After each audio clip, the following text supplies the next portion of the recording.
Hello दोस्तों, नमस्कार। आप सभी को Zoom study centre by Mukesh का कोचिंग में आप सभी का स्वागत है। आज मैं आप सभी के समूह यूरोप महादेश से संबंधित आज की क्लास में मैं डिस्कस करने वाला हूं, जो कि आपका एग्जाम की नज़र से देखा जाए यूरोप महादेश अति इम्पोर्टेंट टॉपिक्स में से एक है, क्योंकि यूरोप महादेश से संबंधित आपका परीक्षा में प्रश्न पूछे जाते हैं। तो समय न गंवाते हुए हम टॉपिक्स की ओर बढ़ना चाहूँगा। इससे पहले आप सभी से आग्रह है, यदि आप नए हैं तो मेरा चैनल को सब्सक्राइब कर दीजिए और इस वीडियो में अंत तक बना रहिएगा। वीडियो स्किप करके मत देखिएगा। देखिए, आज की सेशन में मैं यूरोप महादेश से संबंधित मैं उन्हीं टॉपिक्स पर डिस्कस करूंगा जो कि आपका ऑलरेडी परीक्षा में प्रश्न पूछे जाते हैं। तो बाकी बातें जो है विस्तार पूर्वक हम लोग जानते हैं। देखिए, आज का मेरा टॉपिक्स है आपका यूरोप महादेश। यूरोप महादेश, यूरोप महादेश में कुल देश है आपका तो है 50। यूरोप महादेश आपका एशिया महादेश का पश्चिम में है। ये एशिया महादेश है, तो ठीक एशिया महादेश का पश्चिम में यदि कोई महादेश है वह है आपका यूरोप महादेश। यूरोप महादेश और यूरोप महादेश गोलार्ध का आपका उत्तर दिशा में है।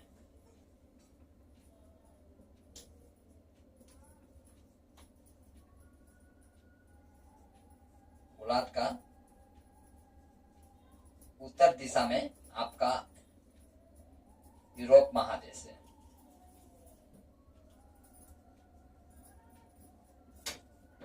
इसका क्षेत्रफल देखा गया, यूरोप महादेश का क्षेत्रफल, यूरोप महादेश का क्षेत्रफल है 10.53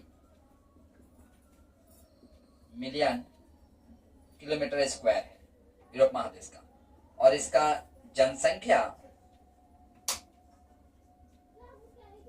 आपका 7.3% है।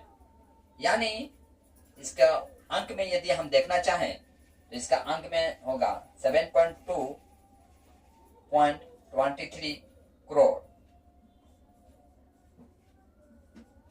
ठीक है, यानी विश्व की कुल जनसंख्या का, विश्व का कुल जनसंख्या का 11% जनसंख्या जो है केवल आपका यूरोप महादेश में है। ठीक है, यदि क्षेत्रफल को यदि आप आकार में देखना चाहें या समझना चाहें तो यूरोप महादेश आपका, यूरोप महादेश भारत से 3 गुना बड़ा है, आप अनुमान लगा सकते हैं। और भारत का क्षेत्रफल जो है आपका, भारत का क्षेत्रफल विश्व के कुल क्षेत्रफल का 7वें नंबर रैंक रखता है ये क्षेत्रफल में भारत। ठीक है, और यूरोप का सबसे बड़ा देश देखा गया आपका। एक और बात यहाँ पर इंपॉर्टेंट है, यूरोप बोलिए चाहे एशिया बोलिए, यूरोप महादेश और एशिया महादेश ये दोनों का सबसे बड़ा कोई देश है वो है रूस। रूस एक ऐसा देश है जो कि इसका सीमा जो है आपका यूरोप से भी टच करता है और एशिया से भी टच करता है। यानी रूस जो है आपका एशिया महादेश का भी सबसे बड़ा देश है रूस, एशिया महादेश का। और रूस जो है आपका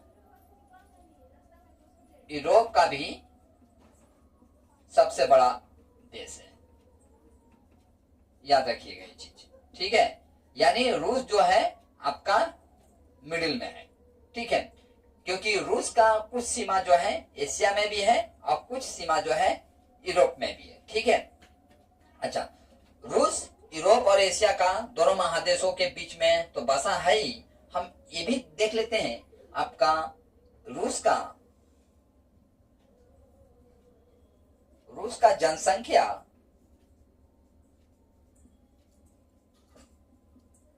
144 मिलियन है। ठीक है, इसका रूस का सबसे छोटा शहर, सबसे छोटा शहर नहीं होगा, सॉरी, सबसे छोटा देश देखेंगे।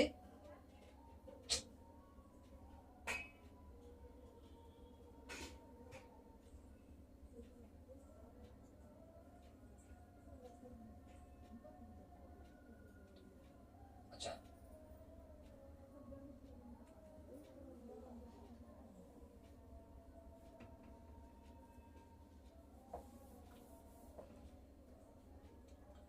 रूस का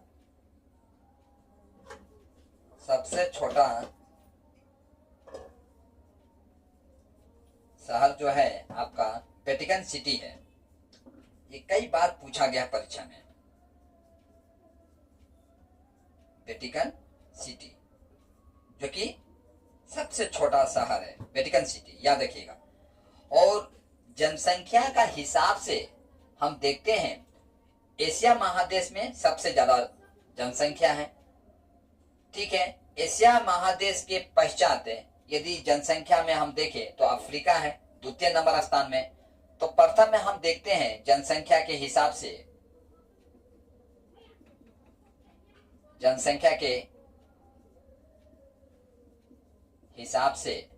प्रथम स्थान जो है आपका किस महादेश का है, तो एशिया महादेश का है, एशिया महादेश।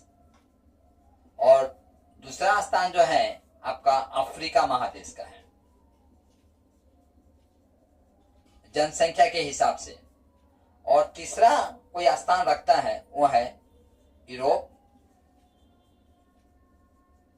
महादेश। ठीक है, इतना आप याद रखिए।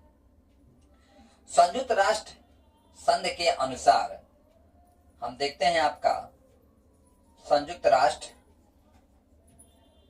संघ के अनुसार यूरोप महादेश का दिन प्रतिदिन जनसंख्या में काफी गिरावट दर्ज किया गया है,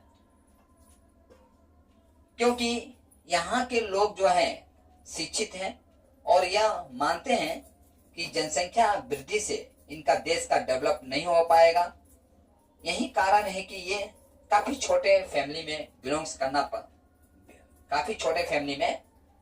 बिलोंग्स करना पसंद करते हैं। तो हम देखते हैं आपका संयुक्त राष्ट्र संघ के अनुसार आपका यूरोप का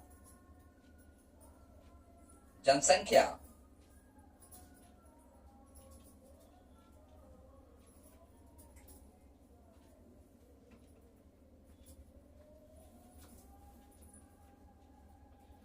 देखिए, संयुक्त राष्ट्र संघ के अनुसार यूरोप का जनसंख्या जो है दिन प्रतिदिन कम होते जा रहा है। हम देखते हैं संयुक्त राष्ट्र संघ के अनुसार यूरोप का जनसंख्या सन 1900 ईस्वी में इसका जनसंख्या था आपका 25%। ठीक है, ऐसे समझ के चलिए। और यही हम देखते हैं संयुक्त राष्ट्र संघ का आंकड़ा यानी अनुमान है कि 2050 तक आपका यूरोप महादेश का जनसंख्या जो है कितना प्रतिशत हो जाएगा, केवल 7%। क्यों इतना कम, क्योंकि यहाँ के लोग काफी शिक्षित हैं और ये मानते हैं कि छोटे फैमिली में रहना विकास करने के बराबर है, यानी इनका फैमिली भी विकास करेगा और साथ साथ में इनका देश भी विकास करेगा। यही कारण है कि दिन प्रतिदिन हम देख रहे हैं यूरोप महादेश का जनसंख्या जो है जिसमें काफी गिरावट दर्ज किया गया है। और यह संयुक्त राष्ट्र संघ का एक आंकड़ा है, यानी एक अनुमान है कि 2050 तक इसकी जनसंख्या काफी कम हो जाएगी। और संयुक्त राष्ट्र संघ में हम देखेंगे यदि इसको देशों की संख्या है तो कुल इसकी देश की संख्या है 195। ठीक है, तो मैं चाहूंगा कि आप इसका स्क्रीनशॉट लीजिए, इसके पश्चात हम लोग आगे की तरफ बढ़ते हैं। देखिए, यूरोप महादेश जो है कुछ संधि के कारण दो भागों में डिवाइड हो जाता है। तो हम देखते हैं आपका यूरोप महादेश शीत युद्ध के दौरान यूरोप, पश्चिम में नाटो। आप नाटो नाम सुने होंगे। नाटो क्या है? कई देशों का एक समूह है, ठीक है, जिसमें सबसे हेड देखा गया तो कौन है? आपका अमेरिका सबसे बड़ा देश है, ठीक है। पश्चिम में नाटो और पूर्व में वर्षा संधि के द्वारा, वर्षा संधि से ऑलरेडी परीक्षा में प्रश्न पूछाता है, वर्षा संधि के द्वारा विभाजित हुआ।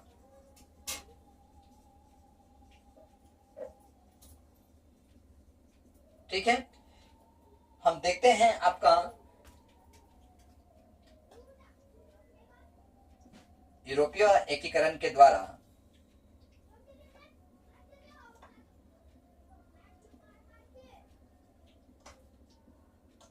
प्रयासों से पश्चिमी यूरोप में यूरोपीय परिषद और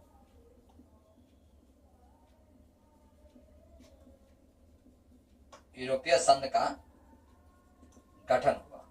यानी हम देखते हैं यूरोप जो है समय समय पर कई भागों में डिवाइड भी हुआ है, ठीक है। और यदि मैप के माध्यम से आप समझना चाहें तो मैं मैप के माध्यम से समझाना चाहूंगा कि देखिए, ये यदि यूरोप महादेश है, मान लीजिए थोड़ी देर के लिए ये यूरोप महादेश है, तो हम देखते हैं यूरोप महादेश का उत्तर दिशा में उत्तर महासागर है, उत्तर महासागर, और ईस्ट यानी पूर्व में एशिया महादेश है, और दक्षिण में भूमध्य सागर, कैस्पियन सागर,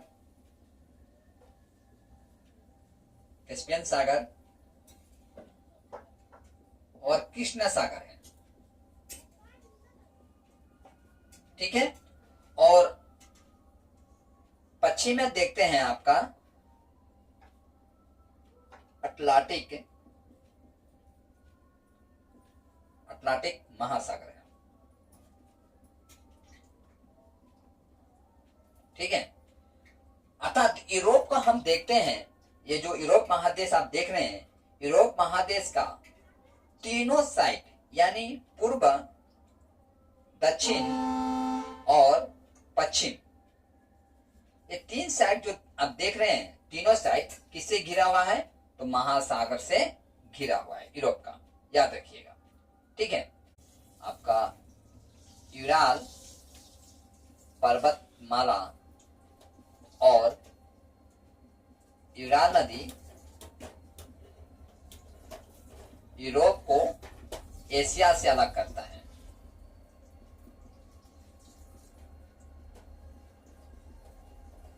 ये परीक्षा में पूछा जाता है कि कौन नदी जो है आपका यूरोप को एशिया से अलग करता है, तो वो है यूराल नदी, या आप यूराल पर्वतमाला मान लीजिए, दो है जो कि यूरोप को एशिया से अलग करता है, ठीक है। मैं चाहूंगा इतना भी स्क्रीनशॉट लीजिए, इसके पश्चात हम लोग आगे की तरफ बढ़ते हैं। देखिए, आज हम जानेंगे आपका यूरोप महादेश का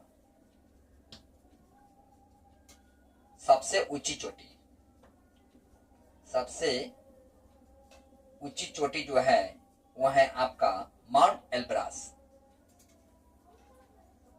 माउंट एल्ब्रस, ये सबसे ऊंची चोटी है। माउंट एल्ब्रस जो है किस पर्वतमाला के अंतर्गत आता है? तो कैक्सस पर्वतमाला के अंतर्गत आता है। और ये माउंट एल्ब्रस की हम ऊंचाई देखें हम, तो इसकी ऊंचाई है 5,6 333 मीटर, यानी 5633 मीटर की ऊंचाई है इसकी। ठीक है, यूरोप महादेश की जो कि सबसे ऊंची चोटी है। और हम ये देखते हैं आपका आल्प्स पर्वतमाला, आल्प्स पर्वतमाला की सबसे ऊंची चोटी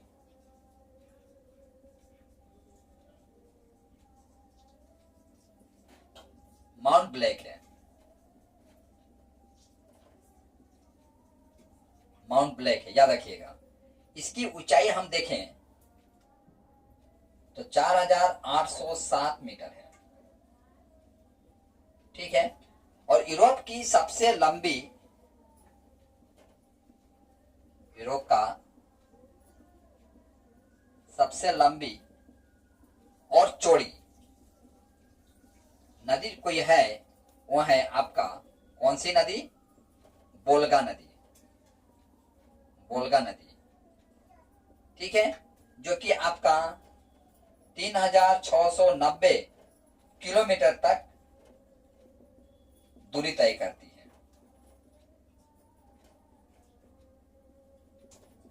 यानी बहती है। ठीक है, वोल्गा नदी जो है आपका, वोल्गा नदी का सहायक नदी है आपका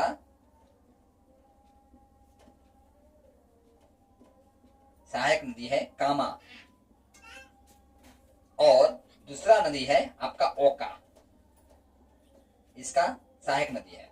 और वोल्गा नदी हमारे परीक्षा करने से इसलिए इंपॉर्टेंट बन जाता है क्योंकि वोल्गा नदी विश्व का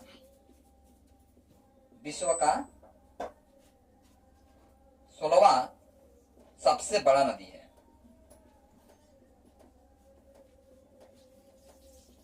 और हम ये देखते हैं वोल्गा नदी एशिया में भी बहती है और यूरोप में भी बहती है। जिस तरह से मान लीजिए यह आपका एशिया महादेश है, एशिया महादेश। तो मैं क्लास के स्टार्ट करते समय में बताया था, एशिया महादेश का ठीक पश्चिम में कोई महादेश है, वो है आपका यूरोप महादेश, जो कि आज का टाइटल है यूरोप महादेश। और यह गोलार्ध का ठीक कौन सी दिशा में है? तो ये उत्तर दिशा में है। यानी आप ये जो गोलार्ध देख रहे हैं, गोलार्ध का ठीक ऊपर दिशा में आपका यानी नॉर्थ साइड में कोई महादेश है, तो वो है यूरोप महादेश। ठीक है, ठीक है, यूरोप महादेश। और यूरोप महादेश को एशिया से अलग कोई करता है तो बीच में एक नदी बहती है, जिस नदी का नाम है यूराल नदी। यूराल नदी बोलिए या यूराल पर्वतमाला। ठीक है, देख रहे हैं ये सारा टॉपिक जो है इंपॉर्टेंट है। ठीक है, अच्छा, दूसरी तरफ हम देखते हैं जो वोल्गा नदी जो है आपका एशिया का भी सबसे बड़ा नदी है और यूरोप का भी सबसे बड़ा नदी है। यानी वोल्गा नदी दोनों दिशा में बह रही है, यानी एशिया महादेश में भी बह रहा है और यूरोप महादेश में। और यह वोल्गा नदी जो है आपका, वोल्गा नदी पूरब से पश्चिम की ओर बहती है, पूरब से पश्चिम की ओर बहती है।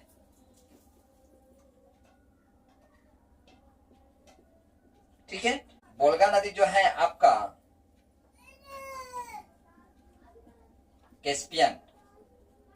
कैस्पियन सागर में गिरती है वोल्गा नदी, याद रखिएगा। ठीक है, और हम ये भी देखते हैं आपका एशिया यूरोप के बीच में तो बहती है। दूसरी नंबर ये वोल्गा नदी जो है आपका कजाकिस्तान से होकर बहती है।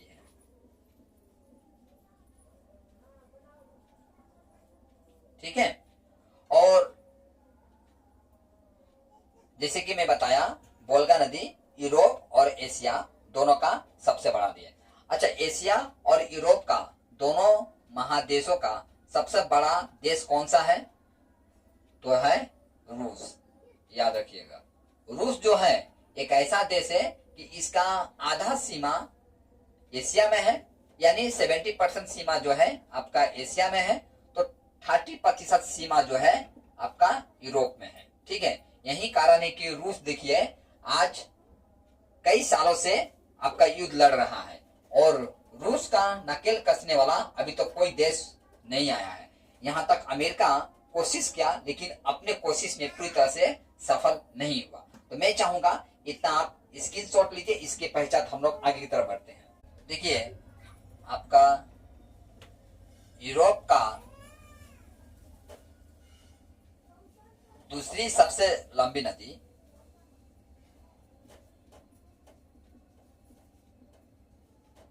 जो है आपका डेन्यूब है, याद रखिएगा। ये डेन्यूब जो है आपका यूरोप का दूसरी सबसे लंबी नदी है, जो कि आपका डेन्यूब जो है आपका 2850 किलोमीटर की दूरी तय करती है, यानी बहती है, याद रखिएगा। अच्छा, ये जो डेन्यूब नदी जो देख रहे हैं ये इंपॉर्टेंट इसलिए बन जाता है क्योंकि ये 10 बड़े शहर से होकर गुजरती है, सॉरी 10 बड़े देशों से होकर बहती है। ठीक है,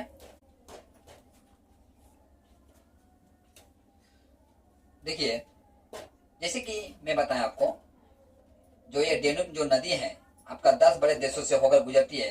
तो ये 10 बड़े देश है आपका, मैं लिख देना चाहूंगा Australia, 2 number Romania, 3 number Hungary, 4 number Bulgaria, 5 number Serbia, 6 number Croatia, 7 number है आपका स्लोवाकिया, 7 नंबर, 8 नंबर है आपका यूक्रेन, 9 नंबर में है आपका मोल्दोवा, और 10 नंबर में है आपका जर्मनी, जो कि डेवलप कंट्री है, हर तरह से परफेक्ट है जर्मनी। ठीक है, और द्वितीय विश्व युद्ध में हम देखते हैं यदि कोई कंट्री स्ट्रॉन्ग था वो था जर्मनी, जिसका स्ट्रॉन्ग लीडर का नाम था हिटलर। आप बताइए हिटलर कौन सा पार्टी बनाया था? आप कमेंट बॉक्स में बताइएगा, मैं क्लास के लास्ट में बताऊंगा कि हिटलर का पार्टी का नाम क्या था। ठीक है, अच्छा हम देखते हैं ये जो डेन्यूब जो नदी है, डेन्यूब नदी अंत में जाकर कहाँ गिरती है? तो काला सागर में।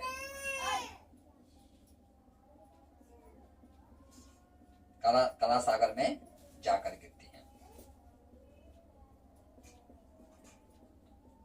अच्छा, ये जो 10 आप देश देखते हैं, इस देश को याद करने के लिए मैं एक ट्रिक्स बनाया हूं। ट्रिक्स हास्य पदक हो सकता है, संभवतः मेरा ट्रिक्स अच्छा ना हो, आप इससे बढ़िया ट्रिक्स बना सकते हैं, लेकिन मैं जस्ट इस क्लास को और सिंपल बनाने के लिए मैं एक ट्रिक्स का सहारा लेना चाहूंगा। तो ट्रिक्स है जानी, नाम तो समझ चुके होंगे किसका साउंड है। जानी अब रहने दो हमें, अब रहने दो हमें, तुम सबको मारकर ऐसा सबक सिखाएंगे, ऐसा सबक सिखाएंगे। देखिए कितना सिंपल है, जानी अब रहने दो हमें, तुम सबको मार कर ऐसा सबक सिखाएंगे। तो जानी से अब चलिए इसको हम ट्रिक्स के माध्यम से हम बताना चाहूंगा। जानी से जर्मनी, ठीक है, अब से ऑस्ट्रेलिया, ऑस्ट्रेलिया, और रहने से है रोमानिया, और दो से कुछ भी नहीं है, ठीक है, और हमें से है हंगरी, हंगरी, और सब से है, स से है सबरिया, और बो से है आपका बुल्गारिया, को से है आपका क्वेरेसिया, क्वेरेसिया, क्वेसिया होगा, सॉरी क्वेरेसिया में बोल दिया, क्वेसिया होगा, ठीक है। और जो मार है, मार से होगा मोल्दोवा, ठीक है। और ऐसा जो है, ऐसा से यूक्रेन, ठीक है। और सबक से कुछ नहीं है, सबक से कुछ भी नहीं है। और ये जो सिखाएंगे इससे है स्लोवाकिया, ठीक है। देखिए अब हम लोग जानेंगे यूरोप की, यूरोप का प्रमुख नदी, ठीक है। इसमें से हम पहला नदी देखते हैं, वोल्गा है, वोल्गा नदी, यानी सबसे लंबी नदी है यूरोप का, तो वह है वोल्गा नदी, जो कि आपका 3690 किलोमीटर तक बहती है। 2 नंबर आपका डेन्यूब नदी, जो कि आपका 2850 किलोमीटर तक बहती है। 3 नंबर आपका नीपर नदी,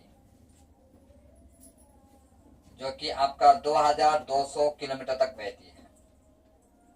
4 नंबर डॉन नदी, जो कि आपका 1870 किलोमीटर तक बहती है। 5 नंबर में है आपका राइन नदी, जो कि आपका 1230 किलोमीटर तक बहती है। 6 नंबर में है आपका एल्बे नदी, जो कि आपका 1112 किलोमीटर तक बहती है। 7 नंबर में है आपका टेक्स नदी, टेक्स नदी जो है आपका 1700 किलोमीटर तक बहती है। 8 नंबर में है लायर नदी, जो कि आपका 1006 किलोमीटर तक बहती है। 9 नंबर में है आपका ओडर नदी, ओडर नदी जो है आपका 840 किलोमीटर तक बहती है, ठीक है। अच्छा, 10 नंबर में आपका रोन नदी है, जो कि आपका 813 किलोमीटर तक बहती है, ठीक है। और 11 नंबर में हम लेते हैं आपका रोना नदी, जो कि आपका 360.5 किलोमीटर तक बहती है। तो ये था आपका यूरोप का प्रमुख नदी। तो यहाँ से परीक्षा में पूछे जाने वाला जो नदी है आपका इम्पोर्टेंट है वोल्गा नदी, डेन्यूब नदी, और पूछा जा सकता है यूरोप का सबसे छोटी नदी कौन सा है, तो रोना नदी जो है यूरोप का सबसे छोटा नदी है। इस तरह से आपका यूरोप महादेश से संबंधित जो सामान्य जानकारी मेरे पास थी, इन सामान्य जानकारियों को मैं आपके सम्मुख रखने का प्रयास किया हूँ, जो कि एग्जाम की नजर से देखा जाए तो अति इम्पोर्टेंट था। यानी इन सारे टॉपिक से संबंधित परीक्षा में प्रश्न पूछे जाते हैं, चाहे रेलवे हो, एसएससी हो, एनटीपीसी हो, कमांड हायर सेकेंडरी लेवल का एग्जाम हो या कमांड गेजेट लेवल का एग्जाम हो। मैं चाहूंगा इसे आप स्क्रीनशॉट लीजिए ताकि आपको नोट बनाने में काफी लाभदायक सिद्ध हो। और आज की क्लास जो है मुझे यहीं पर समाप्त करने का अनुमति दीजिए। जय हिंद।